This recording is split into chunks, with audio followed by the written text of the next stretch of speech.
Habang tayo dito sa Pinas ay inaanod na ng matinding baha, may mga bansa na literal na nilagyan ng pader ang kanilang dagat pangontra sa flooding.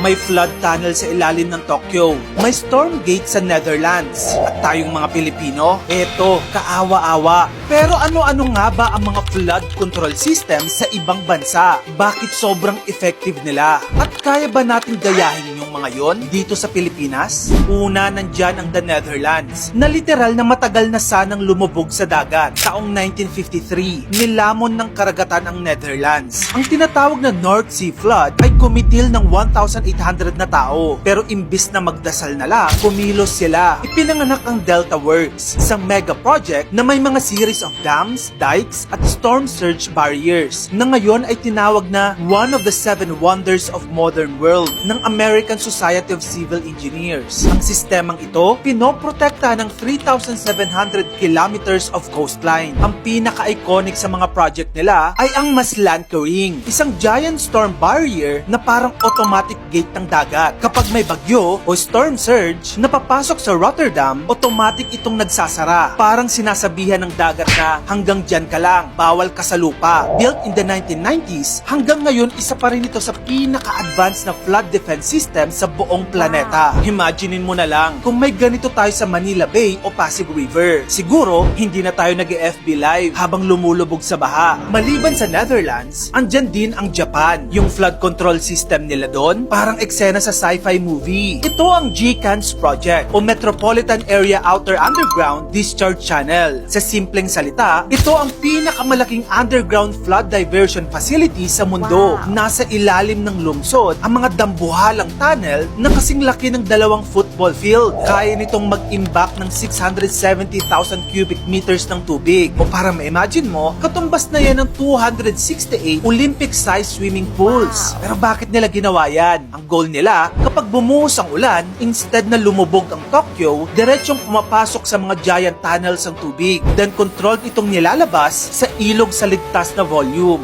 Ang genius, no? Ginawa nila ito dahil alam nilang hindi nila kayang baguhin ng ulan, pero pwede nilang baguhin ang flow ng tubig. Kung flood prone ang Japan at kaya nilang gumawa ng solusyon, ano pa kaya tayo na binabaha kahit ambon lang? Okay, gets.